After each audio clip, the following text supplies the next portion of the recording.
तो कहानी की शुरुआत दोस्तों आज हमारी आरएलसी सर्किट से होगी। बट बिफोर स्टार्टिंग दैट, एक बेसिक काम की बात जो ऑलरेडी हम सीख चुके हैं बता दो। रजिस्टर की जब बात होती है दोस्तों, तो रजिस्टर का वोल्टेज वी आर हमेशा हम आई आर लिखते हैं। और दोस्तों, वोल्टेज वी आर और करंट आई दोनों ही सेम फेस में होते हैं। दोनों सेम फेस में मतलब दोनों की वैल्यू दोस्तों एक साथ इंक्रीज या डिक्रीज हो। जब बात एल सर्किट की होती है, तो एल सर्किट के लिए दोस्तों वीएल की वैल्यू आप लिखते हैं I into XL. It's I into XL. और दोस्तों यहां पर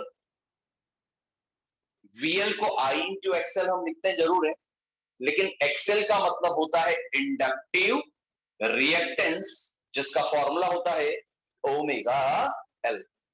और इंपॉर्टेंट बात कि यहां पर वोल्टेज वीएल करंट से लीड करता है पाई बाय 2। जिन बच्चों ने शायद ये टॉपिक अगर नहीं पढ़ा पहले, तो इन चीजों को आप रट लो। करंट से वोल्टेज वीएल आगे 90 एंगल होता है, लीड करता है, और वीएल होता है आई इंटू एक्सएल।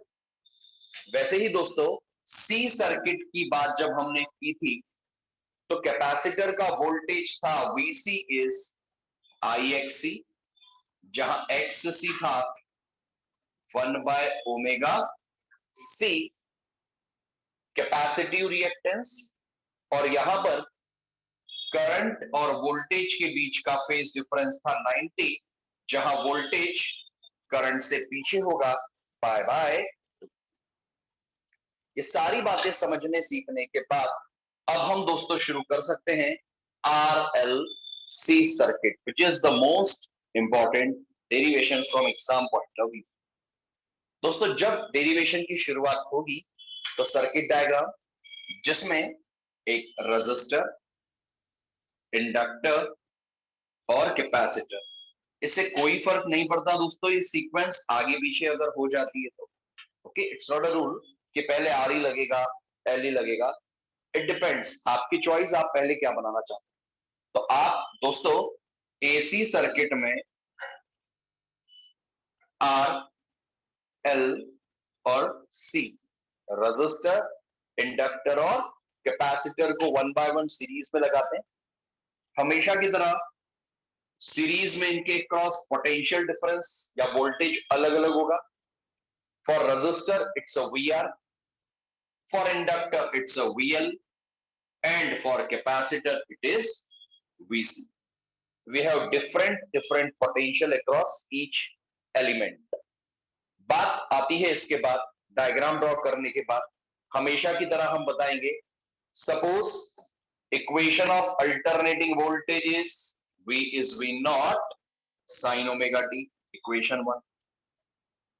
देन आफ्टर हम बात करेंगे वोल्टेज अक्रॉस रजिस्टर। उसके लिए हम बताएंगे दोस्तों कि सर्किट में जो करंट है वो कितना है। वोल्टेज की standard equation V naught sine omega T हमेशा की तरह। अब दोस्तों सर्किट में जो करंट है उसको आप आई से बताएंगे। Suppose I is the current, then voltage across register होगा दोस्तों V R is I into R, V R is I into R. और V R and I both are in the same phase। ये आप सब बच्चे बहुत अच्छे से जानते हैं, हमने पहले भी यूज किया। इसके बाद दोस्तों बारी इंडक्टर के लिए, तो पिछली बार की ही तरह हम लिखेंगे VL is I into XL। Here VL is leading I by pi by, okay. और फाइनली कैपेसिटर के लिए हम बात करें तो VC की वैल्यू हम लिखेंगे दोस्तों I into XC, equation number 4। Here I is leading, इस बार I लीड करेगा VC से, पाई बाय 2। इतनी बातें लगभग सभी बच्चों को क्लियर है। इतना करने के बाद बेटा हम लोग निकालते हैं रिजल्टेंट वोल्टेज, और रिजल्टेंट वोल्टेज के लिए हमें बनाना होता है फेजर डायग्राम। कौन सा डायग्राम? Phasor diagram. तो now we have to find resultant voltage. कैसे निकालेंगे? उसके लिए दोस्तों मैं ये सर्किट अभी हटा रहा हूं, इसकी आवश्यकता नहीं है आपको इसको ड्रॉ भी नहीं करना है। केवल अगर अभी लिखने का कहूंगा तो आप ये सारी चीजें यहां तक, एक काम करिए पहले यहां तक लिख लीजिए, फिर हम आगे बात करते हैं। सर्किट मत बनाइएगा, वो मैंने आपके लिए बना दिया। कहीं भी रफ पेज रफ कॉपी में सारी इक्वेशंस आप एक बार लिखेंगे ना दोस्तों, तो आप यूज्ड टू होंगे, चीजें जल्दी समझ में भी आएंगी और याद।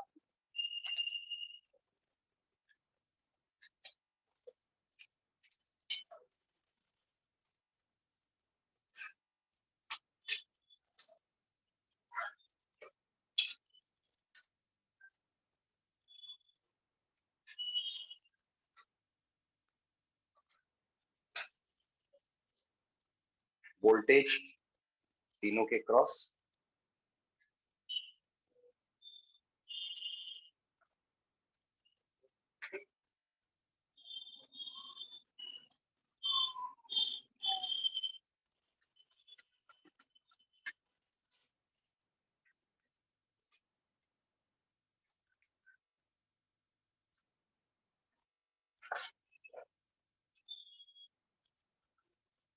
फटाफट बेटा इसको इतना करिए आप लोग।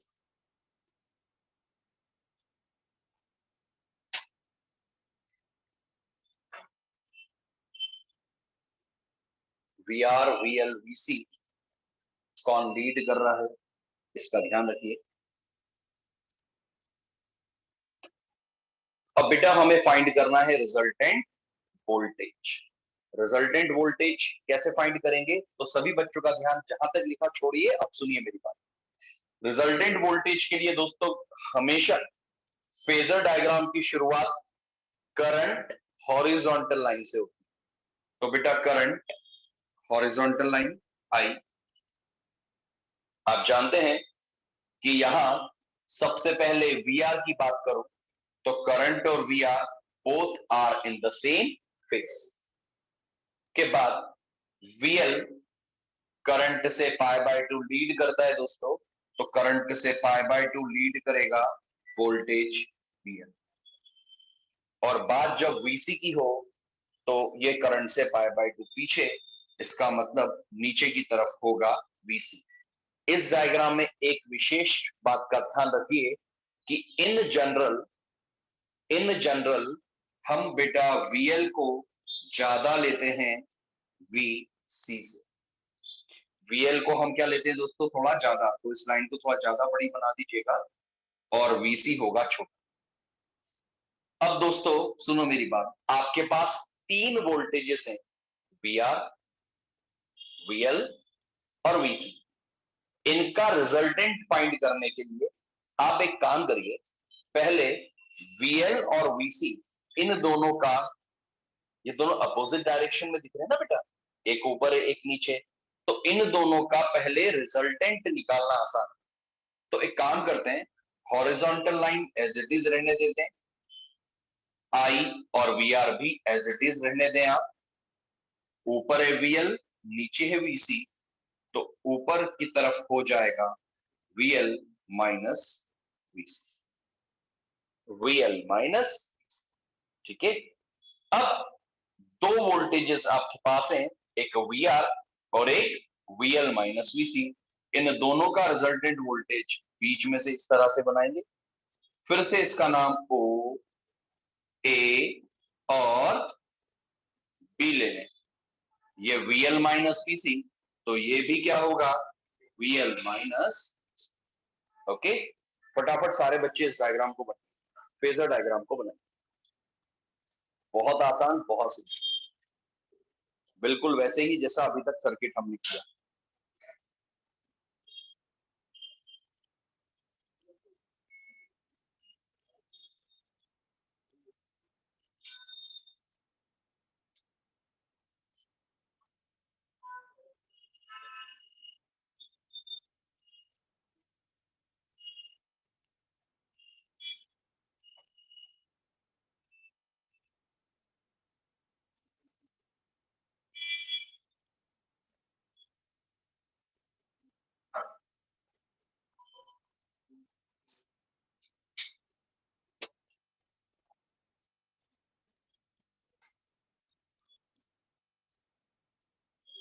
के बाद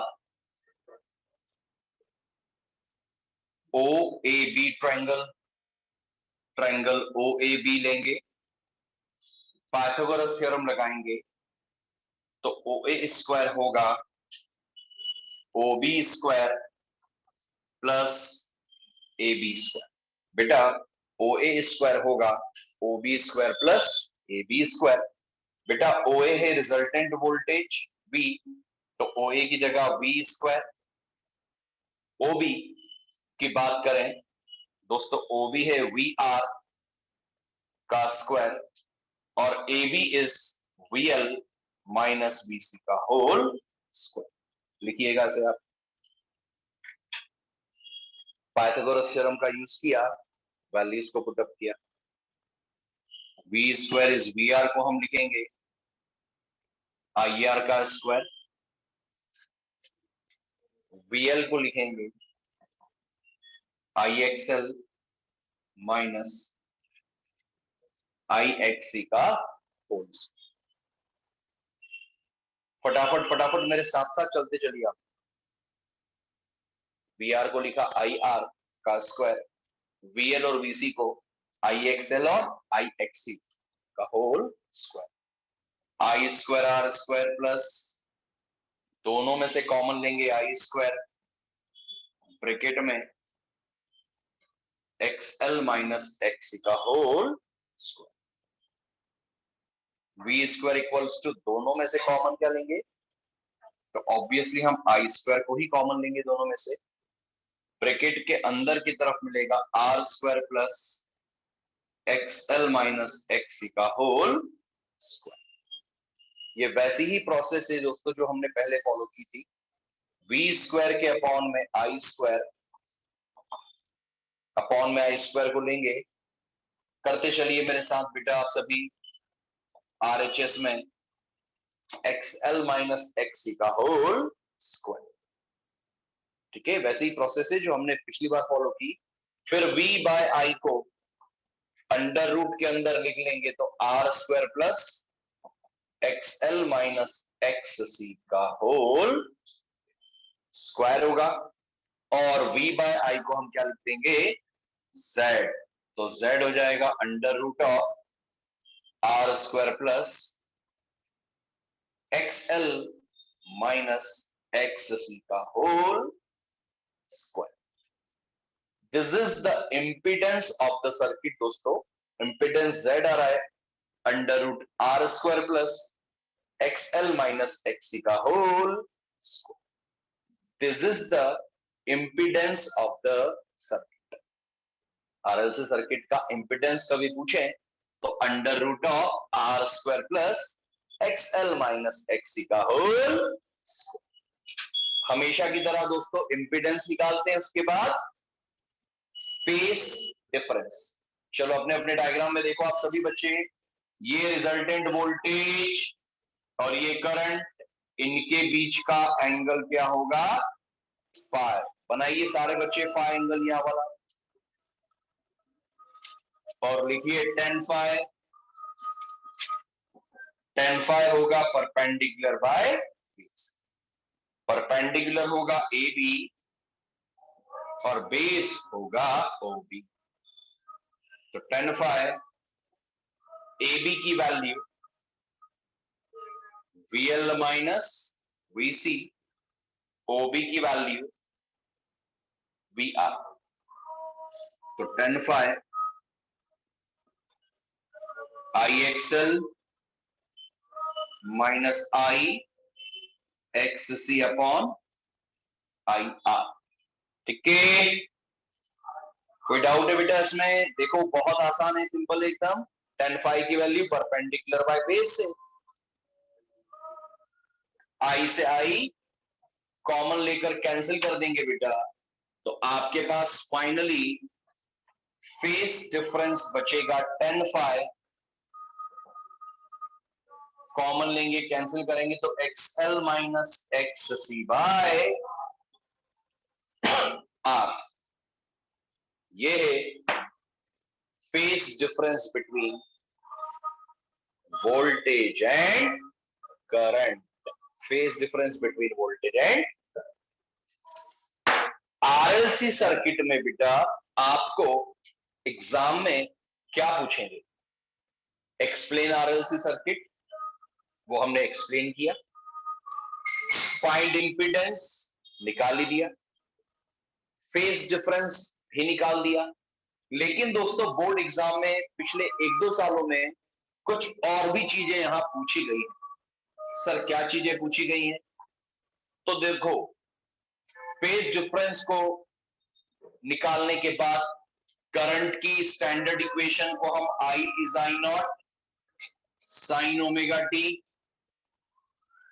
या तो प्लस आएगा या और साथ में एंगल आएगा फाई। इसका लॉजिक बहुत आसान है, प्लस आएगा कि माइनस।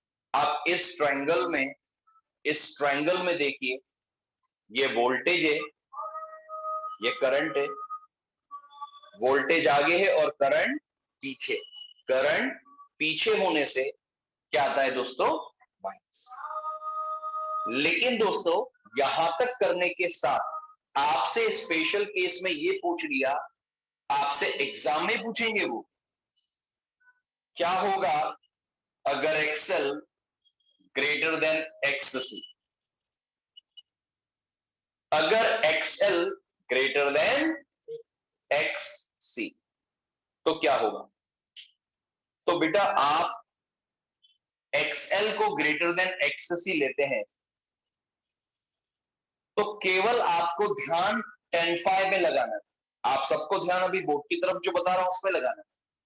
एग्जाम में वो आपसे बोलेंगे also explain what if XL greater then एक्ससी। अगर एक्सएल ज्यादा हो एक्ससी से तो क्या होगा? तो दोस्तों क्या होगा मतलब वो आपसे केवल फेज से जुड़ी बात पूछ रहे हैं। तो आप ध्यान दीजिए, tan phi XL minus XC by R, मन से मैं इसको इक्वेशन नंबर मान लीजिए 4th ले लू। तो अगर XL ग्रेटर देन XC उन्होंने पूछा तो हम ये लिखेंगे कि फ्रॉम इक्वेशन 4, फ्रॉम इक्वेशन, क्योंकि XL ज्यादा है XC कम है, तो tan phi की वैल्यू होगी पॉजिटिव। क्या होगी? tan phi की वैल्यू क्या होगी बेटा? XL ज्यादा है ना, तो tan phi की value positive, so phi is also positive. भाई phi भी क्या हुआ? और phi पॉजिटिव होने से आप इस इक्वेशन को I is I naught sine omega T minus phi ही लिखना। सर phi तो पॉजिटिव है ना? पॉजिटिव ही तो है, माइनस की बात थोड़ी कर रहा हूं, माइनस तो पहले से लिखा हुआ है। फाई कैसा है? पॉजिटिव, तो फाई मैंने पॉजिटिव रहने दिया। तो बताओ फटाफट यहां इस इक्वेशन को देखकर आप समझ रहे होंगे, दिख भी रहा है कि करंट फाई एंगल से पीछे है। करंट फाई एंगल से पीछे। अगर कुछ कंफ्यूजन है तो वो सेकंड केस से क्लियर होगा। देखो मेरी बात, सेकंड केस में भी वो आपसे बोलेंगे क्या होगा अगर XC ज्यादा हो जाए XL से। तो दोस्तों फिर से कौन सी वाली? तो फ्रॉम इक्वेशन 4 बताओ इस बार tan phi की वैल्यू XC ज्यादा तो tan phi पॉजिटिव के नेगेटिव? यस, तो phi एंगल भी नेगेटिव, तो इससे करंट की इक्वेशन निकालेंगे तो I is I naught sine omega T minus phi कैसा है बेटा? तो माइनस माइनस क्या होगा? यस, तो इस बार प्लस फाई। अब बताओ करंट लीड करेगा या लैग करेगा? प्लस फाई मतलब लीड। तो अब आराम से सुन लो एक बार और, अगर वो आपसे कहेंगे क्वेश्चन में तो कलाकारी करना है भैया, बाकी हमें कोई कलाकारी नहीं करना, इतना समय ही नहीं है हमारे पास, एग्जाम में बहुत सारी चीजें करना है। आ गया एक्सप्लेन आरएलसी सर्किट, बात खत्म, हमें ये नहीं करना। और बोला कि क्या होगा अगर XL greater than XC, XC greater than XL. तो हमने क्या किया, आपके सामने है, अगर एक्सएल एक्ससी से ज्यादा तो tan phi की वैल्यू इक्वेशन 4 से पॉजिटिव और phi भी पॉजिटिव, इसलिए करंट की ये इक्वेशन जिसमें करंट लैग करेगा। अगर एक्ससी ग्रेटर देन एक्सएल तो इक्वेशन 4 से tan phi नेगेटिव, मतलब phi नेगेटिव और phi नेगेटिव, तो करंट की इक्वेशन में प्लस आने से करंट लीड करे। इतना पोर्शन बिना देखे या देखकर फटाफट लिखकर एक बार याद करते हैं, फिर हम आगे कहानी बढ़ाते। फटाफट इसको लिखकर याद करें, इतना पोर्शन।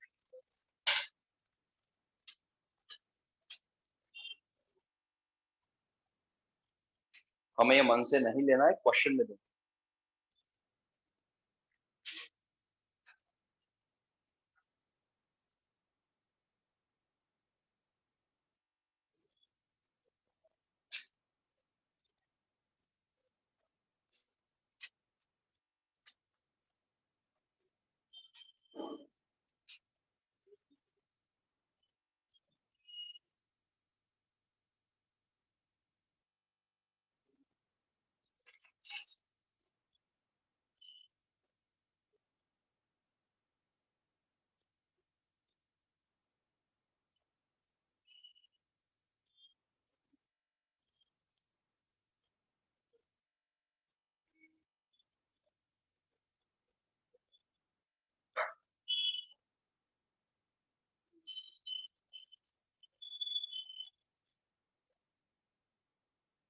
मेन बस यही बात कि अगर एक्सेल बड़ा हो एक्ससी से तो करंट की इक्वेशन में -phi आता है, और एक्ससी ज्यादा हो तो करंट की इक्वेशन में +phi आता है।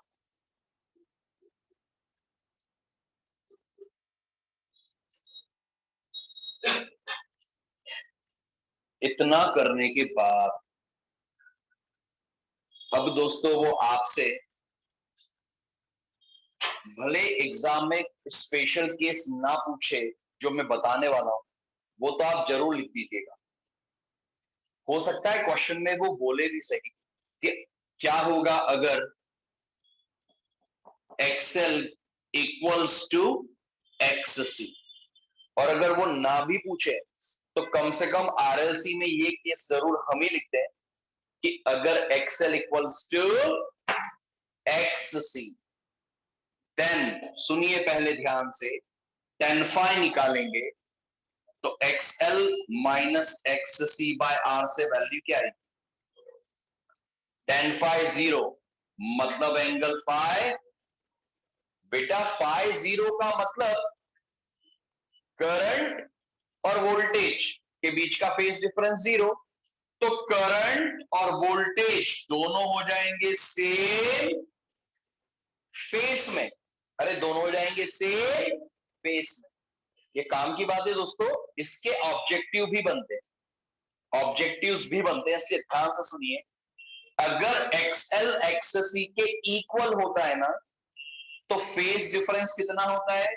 0, मतलब करंट और वोल्टेज होंगे सेम फेज। और इंपीडेंस का फॉर्मूला था, याद करिए, √R² plus XL minus XC का होल स्क्वायर, यही था ना फॉर्मूला। तो √R² प्लस इक्वल है बेटा, तो Z इक्वल टू क्या आ जाएगा? केवल R, जिसे हम कहेंगे मिनिमम वैल्यू। कौन सी दोस्तों? तो बेटा बताइए, अगर XL XC के बराबर है तो फेज डिफरेंस कितना? इंपीडेंस Z इक्वल्स टू केवल R, जो मिनिमम है। क्या है? इसे कहा जाता है दोस्तों रेजोनेंस की कंडीशन। कौन सी कंडीशन? रेजोनेंस की कंडीशन में क्या होता है? तो पहली बात, XL XC के बराबर, phi की वैल्यू 0, इंपीडेंस होगा केवल R। इंपीडेंस मतलब इफेक्टिव रेजिस्टेंस, रेजिस्टेंस कम तो करंट ज्यादा, तो कभी ये पूछ लिया कि रेजोनेंस में करंट का क्या होता है, तो मैक्सिमम दोस्तों करंट और इंपीडेंस, ये लिखकर याद करो, बहुत इंपॉर्टेंट है। फास्ट सारे बच्चे मुझे लिखते हुए दिखाएंगे। बहुत इंपॉर्टेंट चीज है बेटा, ये आपको लिखना ही लिखना है आरएलसी सर्किट में। ये स्पेशल केस रेजोनेंस वाला है, जहां एक्सएल एक्ससी बराबर है,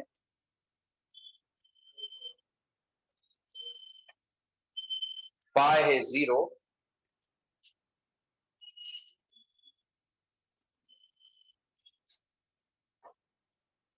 और जेड है आर मिनिमम।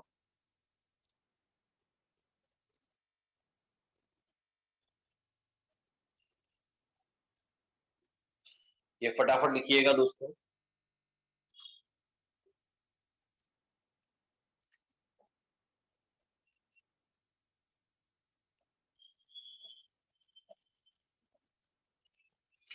और रेजोनेंस फ्रीक्वेंसी क्या होगी? रेजोनेंस फ्रीक्वेंसी क्या होगी? इतना करने के बाद रेजोनेंस फ्रीक्वेंसी में एक्सएल इक्वल टू एक्ससी लिखा है। बेटा डायरेक्ट ही ऑब्जेक्टिव आता है कि रेजोनेंस फ्रीक्वेंसी का फॉर्मूला बताइए। तो बेटा एक्सएल इक्वल टू क्या है? एक्ससी। एक्सएल है ओमेगा, एक्ससी है 1/ओमेगा, omega into omega omega square, और एल अपॉन में आएगा तो 1/एल सी। तो ओमेगा आ जाएगा 1/√एल सी। ओमेगा क्या आएगा? 1/√, और ओमेगा मतलब 2 पाई एफ, 2 पाई, तो एफ आ जाएगा 1/2 पाई√एल सी। इसको स्टार बनाकर इसको लिख लो, याद कर लो कैसे किया है, निकाल। भूल जाओ तो कैसे निकाल सकते हैं, मेथड बता दो। फॉर्मूला याद रखना बेटा, 1/2 पाई अंडर रूट में L C, 1/2 pi under root में एल सी। ये है बेटा रेजोनेंस फ्रीक्वेंसी। एफ इज 1/2 पाई√एल C. Okay, formula direct exam में रेजोनेंस का आता है। यहां जाकर फाइनली आरएलसी सर्किट की कहानी होती है समाप्त। अब एक इंपॉर्टेंट डेरिवेशन है एवरेज पावर। इंपॉर्टेंट क्योंकि ये एग्जाम में पहले भी आ चुका है। एवरेज पावर मतलब क्या सर? सभी बच्चों का ध्यान बोर्ड की तरफ, जो बता रहा हूं माते को सुनो और याद करो। पहली बात तो पावर होता है बेटा वोल्टेज इंटू करंट। पावर क्या होता है बताइए? Voltage into current. Instantaneous power है। सर समझ में नहीं आ रहा है ये क्या बोल रहे हो आप। देखो बेटा, डायरेक्ट करंट होता है ना, तो उसमें तो केवल पावर को पावर ही कहते हैं, वो वोल्टेज इंटू करंट ही होता है। लेकिन जब अल्टरनेटिंग करंट हो, एसी करंट हो, तो एसी करंट में बेटा वोल्टेज और करंट बहुत सारे होते हैं ना। वो पीक वोल्टेज, आरएमएस वोल्टेज याद आया होगा, है ना। तो अगर वी इंस्टेंटेनियस वोल्टेज है, आई इंस्टेंटेनियस करंट है, तो पावर भी तो इंस्टेंटेनियस ही हुआ। तो इंस्टेंटेनियस पावर होगा V इंटू आई। लेकिन अगर मैं आपसे ये कहूं कि एसी की एक साइकिल जो 0 से लेकर टी टाइम में कंप्लीट होती है, इस एक साइकिल में एवरेज पावर निकालो। अब आप ये मत बोलना कि सर एवरेज करंट 0, तो एवरेज पावर भी 0 आना चाहिए। नहीं, एवरेज पावर की वैल्यू दोस्तों आती है VRMS, IRMS, कॉस फाई। क्या आती है बोलिए?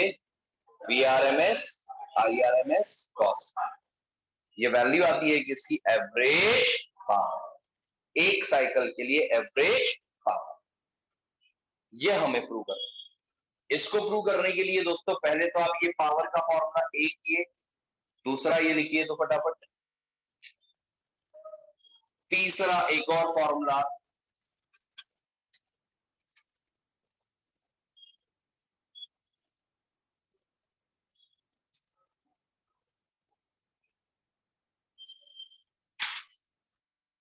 To sine A sine B का फॉर्मूला भी लिखकर याद करना। Two sine A sine B का फॉर्मूला लिखकर याद करना। बेटा ये फॉर्मूला भी लिखो फटाफट, काम आएगा। Two sine A sine B, cos A minus B minus of cos A plus B के बाद अब हम प्रूव करेंगे। सभी बच्चे लिखिए heading, average power, VRMS, IRMS, cos phi, इसको हम करेंगे प्रूव। तो अब बेटा प्रूव कैसे करें, तो लिखिए सपोज, आपको एक काम करना है मेरे साथ, जो जो बताऊंगा वो लिखना है।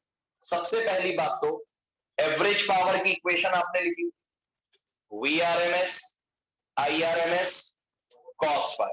बेटा कॉस फाई को बोलते हैं पावर फैक्टर। कौन सा फैक्टर बेटा, कौन सा फैक्टर? पावर फैक्टर कहते हैं, है ना। अब कैसे लाएं, तो बेटा वोल्टेज की इक्वेशन हमेशा की तरह V naught sine omega T, current की equation I naught sine omega T minus, sir minus क्यों? बेटा प्लस फाई ले लो। सर फाई क्यों? क्योंकि बेटा अलग अलग सर्किट में वोल्टेज और करंट के बीच फेज डिफरेंस होता है ना। तो हमने मान लिया कि वोल्टेज और करंट के बीच का फेज डिफरेंस है फाई, क्योंकि पिक्चर में फाई लाना है ना। अब प्लस फाई लो या माइनस लो, आंसर एक ही आएगा, कोई दिक्कत नहीं। तो लिखो फटाफट दोनों इक्वेशंस मेरे साथ साथ, जल्दी जल्दी जरा फास्ट, और लिखना याद करना।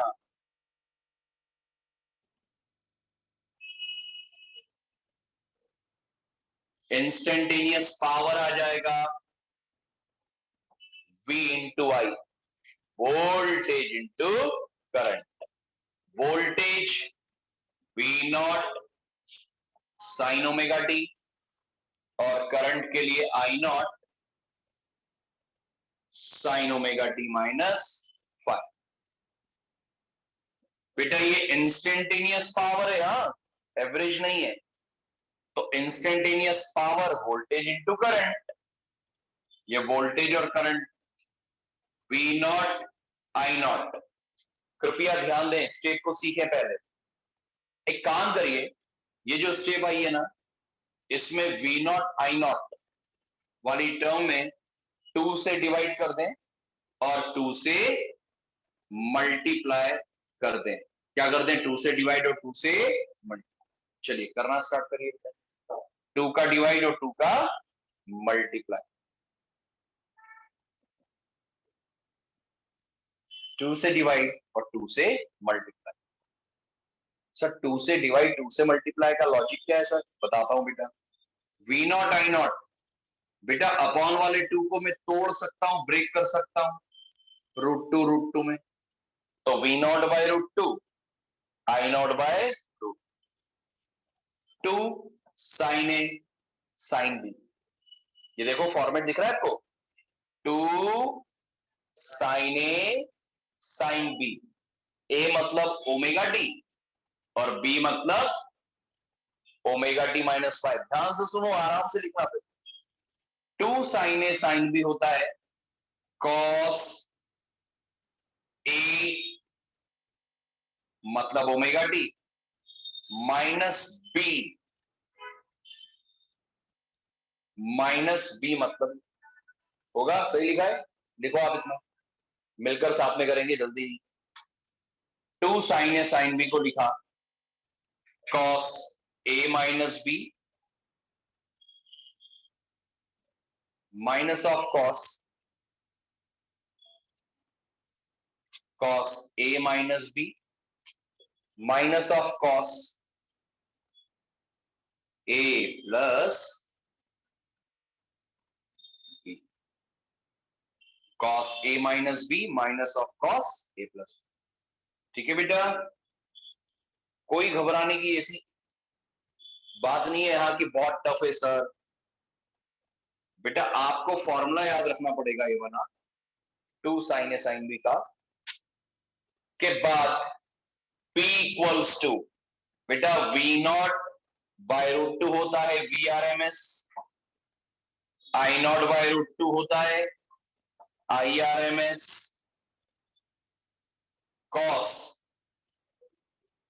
बेटा cos ओपन करेंगे ब्रैकेट, cos ब्रैकेट ओपन कर देंगे तो minus omega T plus phi, cos बेटा माइनस साइन चेंज होगा ना, बाहर माइनस है तो साइन चेंज होंगे, फिर minus of cos bracket open करेंगे तो omega T plus omega T minus five. देखिए इसको बेटा सभी बच्चे समझ के, केवल लिखना ही नहीं है, हाँ समझते हुए करना है इसको। केवल आपने एंगल वाला ब्रैकेट ओपन किया है बेटा तो पावर आ गया VRMS IRMS,